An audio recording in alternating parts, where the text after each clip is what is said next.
அடுப்பு பத்த வைக்கிறதுக்கு கொஞ்சம் லேட் ஆனா கூட, சோறுக்கு கொஞ்சமா தான் நான் வந்து தண்ணி வச்சு, அதுக்கப்புறம் ஒல கொச்சதுக்கப்புறம் வேகமா அரிசி போடுவேன். ஏன்னா, அதிகமா வச்சா சீக்கிரமா வந்து தண்ணி கொதிக்காது. அதுக்கப்புறம் அரிசி போட முடியாது. லேட் ஆயிடும் அப்படின்றதுக்காக. என் ஃப்ரெண்டு ஒருத்தி கேட்டிருந்தாங்க.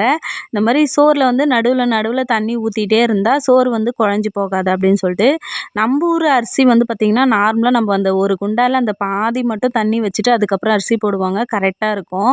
ஸோ, இங்க கேரளாவுல பெரும்பாலும் வந்து பார்த்தீங்கன்னா, ஒண்ணு மட்ட அரிசியில சோறு செய்வாங்க. அப்படி இல்லன்னா குண்டு குண்டா இருக்கும் கடை அரிசி. அதில செய்வாங்க. கண்டிப்பா வந்து பார்த்தீங்கன்னா, குறைஞ்சபட்சம் ஒரு 2 1/2 மணி நேரம், 3 மணி நேரமாவது ஆகும். இந்த 2 அரிசியுமே வேகறதுக்கு.